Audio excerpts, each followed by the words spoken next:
Au à tous, bienvenue sur la chaîne des panafricanistes par essence, par conviction et par excellence. Celle des citoyens kémites par nécessité et obligation de combat. Nous sommes une chaîne qui n'est guidée que par nos ancêtres et rien que par les ancêtres qui appartiennent à l'égrégore du monde noir. Par conséquent, nous ne croyons en aucun Dieu venu de l'étranger. Toutefois, cette vidéo n'est aucunement destinée à inciter à la haine ou à la violence, car nous menons un combat qui est d'abord et avant tout spirituel, intellectuel et démocratique. Ensuite, il est politique, géopolitique et géostratégique, contre l'impérialisme, le colonialisme, le néocolonialisme et l'endocolona, qui sont tous qualifiés de crimes contre l'humanité. Nous menons ce combat sur la base du principe fondamental que nous avons hérité de nos ancêtres kémites, qui est celui de la Mahat, c'est-à-dire solidarité, vérité et justice. Vous êtes donc en droit de connaître la vérité et nous avons l'obligation de vous dire la vérité, rien que la vérité, afin que justice soit rendue au continent africain. Et ça, c'est notre modeste contribution dans cette noble lutte en faveur de la souveraineté, la dignité, la solidarité et l'unité africaine. C'est exactement ça que nous appelons le panafricanisme. Bien-aimés frères et sœurs, le nouveau président, le général Oligui Nguema, veut vendre aux enchères les biens de la famille Bongo. En fait, il veut faire disparaître l'histoire des Bongo. Il ne veut plus qu'on parle des Bongo, qu'on puisse parler seulement de lui. Les Bongo ont une mauvaise histoire. Ça, c'est pas réjouissant hein, de parler des Bongo. Ce n'est pas certainement une histoire que nous devrons aimer. Mais c'est l'histoire d'une nation. Quand je vois de telles attitudes, moi je trouve ça quand même ridicule. Vendre les biens de Bongo, bon, j'espère qu'il ira vendre les biens que les Français ont pris, il va leur demander ça, il va reprendre ça, et puis les vendre. Parce que vous savez que les Bongo aussi étaient pris dans le piège des biens mal acquis. Et ces biens mal acquis, les Français les vendaient et ils prenaient l'argent. Ou ils prenaient carrément les biens, ils les distribuaient aux Français. Comme vous savez, ils sont en train de faire la même chose avec les biens de Obiang Nguema, en Guinée équatoriale. Ils vont construire des logements sociaux pour donner aux Français les plus pauvres, les plus démunis. Vous voyez, c'est ce qui nous appartient sous le prétexte, hein, au nom de biens mal acquis, eh ben, ils prennent, ils donnent à leurs parents. Et moi, je n'encourage pas de telles bêtises. Monsieur Oligui Nguema n'a rien à faire. Quand vous voyez comme ça, c'est que monsieur n'a rien à proposer aux Gabonais. Il a pris le pouvoir, maintenant fait quelque chose de mieux, de différent. Cette histoire de prendre les biens mal acquis, c'est vrai, c'est une valeur de 10 milliards de francs CFA, d'après leurs estimations. Très bien. Il va prendre les 10 milliards de francs CFA. Alors, ça va régler le problème de la dette du Gabon. Ça va régler les problèmes des salaires du Gabon. Ça va régler le problème du développement du Gabon. Ça va régler le problème de la présence militaire française au Gabon. Ça va régler le problème du franc CFA au Gabon. Non, écoutez, arrêtons de jouer.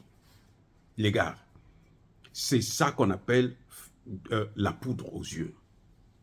Ce que vous voyez là, ça c'est jeter de la poudre aux yeux. Ce n'est pas une politique. Il n'a pas de politique. Il n'a pas d'ambition.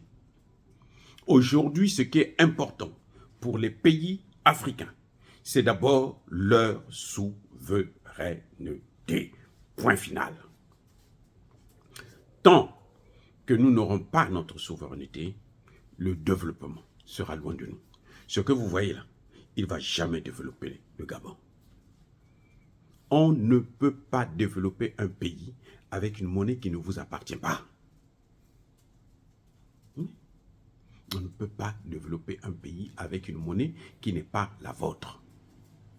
On ne peut pas aller vers la démocratie tant que nous ne sommes pas souverains. Ce sont eux qui choisissent les dirigeants de notre pays. Vous voyez le grand Nigeria, le grand Nigeria, la première, sinon la deuxième puissance économique d'Afrique, qui chaque année vous sort une centaine, cinquantaine, centaine de milliardaires. Il n'y a même pas de démocratie. Tinubu, là, il n'a pas gagné l'élection. Tinubu, là, il a perdu le procès concernant sa victoire aux élections. Tinubu, ce sont les Américains qui ont corrompu les magistrats de la Cour suprême pour demander à ce qu'ils puissent laisser Tinubu gouverner.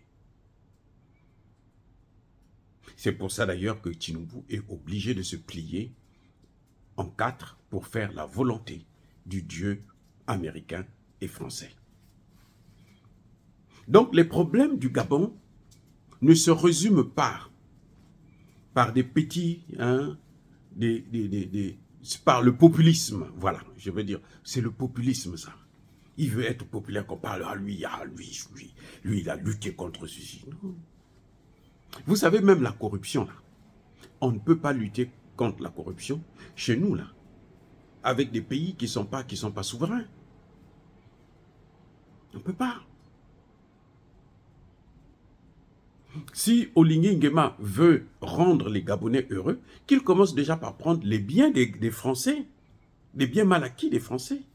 Regardez, par exemple, le boulevard sur lequel on fait en fait la fin de l'indépendance, la fête de l'indépendance, le défilé. Ce boulevard-là appartient, c'est la chose des Français, c'est la terre des Français. C'est ça que nous voulons voir.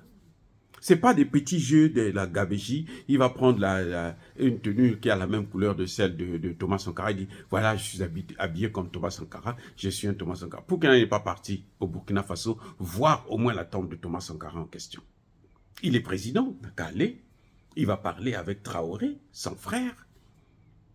Traoré va lui dire qu'est-ce qu'il faut en matière d'indépendance. Comment Traoré a fait pour faire partir la base militaire française. Voilà, c'est les questions que Oligui Nguema devait aborder, qu'il n'aborde pas. Ce n'est pas les biens. Ou bien, bon, il vient et dit, moi je ne prends pas le salaire, je veux garder mon salaire de général. Et vous savez qu'il est impliqué, c'est un grand trafiquant de drogue. Eh oui, M. Oligui Nguema était un grand trafiquant de drogue. Je ne sais pas s'il continue, mais en tout cas, il a été. C'est pour ça qu'il est obligé de se soumettre à la volonté des Occidentaux. Parce qu'on peut le prendre même en tant que président. Là. Surtout les Américains peuvent le prendre et puis le mettre en prison. Voilà ce qu'il y a. Donc qu'il arrête de nous divertir. Parce que nous voulons maintenant notre souveraineté. Nous voulons notre indépendance. Ce n'est pas en s'attaquant aux familles Bongo. Nous savons que les Bongo ont détruit ce pays. Ils ont mal géré.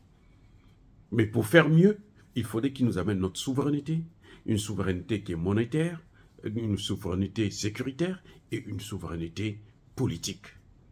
Ça veut dire que le franc CFA doit disparaître au Gabon, la présence militaire française doit disparaître au Gabon, doit s'arrêter. Et puis, le Gabon pourra désormais décider de son avenir. Mais si ce n'est que ça, ce que je vois là, c'est la comédie. Dire cela, c'est inciter à la haine ou à la violence? Non. Encore une fois de plus, bien-aimés frères et sœurs, je persiste et je signe, soyez bénis, abondamment bénis par le Dieu des Kémites et par nos ancêtres angélisés. Mais que tous ceux qui persécutent le continent africain, le pillent et le déstabilisent, qu'ils soient noirs, blancs, chinois, arabes, juifs, indiens ou qui qu'ils soient punis, maudits, foudroyés, neutralisés, écrasés, effacés par le Dieu des Kémites et par nos ancêtres angélisés. Vive l'Afrique éternelle, j'ai dit et j'assume.